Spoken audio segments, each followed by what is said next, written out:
So the title of this is Beautiful Accidents Are My Favorite Type of Shit Shows. Presumably, because I just recorded the last video, I am doing this as a follow-up for Sarah to watch. But I don't want Sarah to watch all of them, and I'm playing a game right now in my head. And so this is the thing. I don't want to have to do this like high-pitched voice because it's forced now. To get this young sounding voice is something I have to really focus on to get it. And so I had to stop because that's the thing. So I'm a grown up now. I'm a mom. And for some reason, I go back and forth between that mature, raspier sounding voice. And maybe it's all in my head that I'm hearing this voice change. But what was beautiful is that at one point I was hearing the change, other people weren't. And then a man who had God's punishment tattooed on his shoulder. And I hate calling him man because he's a stupid guy. He's a stupid kid. He's a boy. He's stupid. I hate him. Well, he's Brendan. So that's the thing, is that like to everyone else, he is a hardened criminal, scary man. I met him on my front doorstep, and within 30 minutes, he was playing with a fidget spinner on the sidewalk with my son, and he will forever be that. I was going to say that, whatever. He wasn't a father yet. I didn't know him. I remember I was on the phone with my friend Frisco, who was a mutual friend, who was described to me by a police officer over the last few months as the scariest motherfucker you will ever meet. And I said, you little put your ass bitch, stab me if you got a problem with it, but you don't come after your girlfriend because she's over there crying. That's another thing. These voices that I do, or the change in, not diction, dialect. I guess dialect is the best. Use of colloquialisms.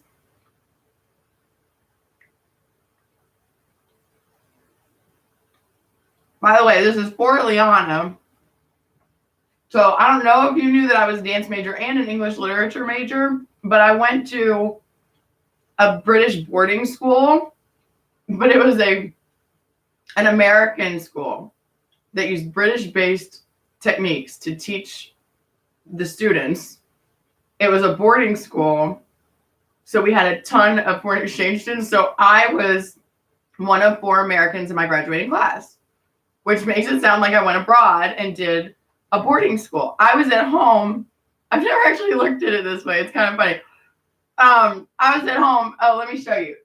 And I hope you love this cabinet. I don't care who the fuck's watching it at this point. I fucking love this cabinet that I did. So first I need to take this down because this is fucking everything up. This is my actual like work calendar that goes over there. But I love that April says bring back common sense.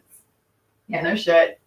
Like, I don't know. Something about it resonated with me. Sorry, and I had to bring myself back down because I remembered that someone might be watching this at one point or another.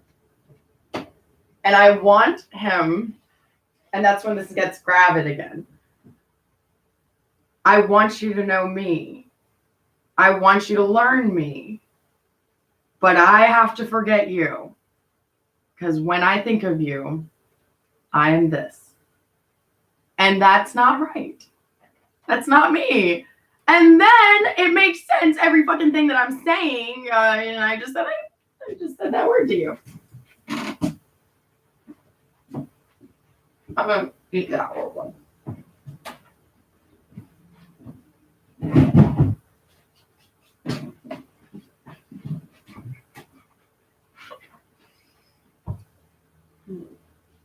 Okay. Oops. And because I suspected that this was going to be a problem, and I didn't know what this was, and I still am not going to think about it. And the last video was like at 5 minutes, I was like, I need to finish this. I made 5, 10, 20, 80. And I was like, gross. No, I'm not going to do an 80-minute video. I don't know. Maybe I will. Maybe I'll have an 80-minute phone call. But I'm not going to change it. But 80, it's almost like I don't want to do it. But I have a feeling that it's going to happen. So whatever happens, happens. That's actually how I started living my life a while ago. I know I'm jumping all over the place at this point. But I'm kind of just going with the flow. That's how my life has become ever since I stopped working. I just have to go with the flow. The problem is, for everybody else, that makes life boring. I recognize that my life is unusual. I feel like I sound like Baz Luhrmann right now because I just listened to that song yesterday and I was like, that was such an incredible speech and so wise speaking to youth. And that's my problem.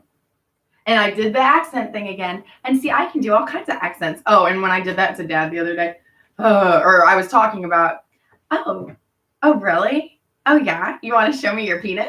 Oh, you want to show me your dick? Oh, you want to put it in me? Really? Now, I don't do that anymore. I used to do that in high school.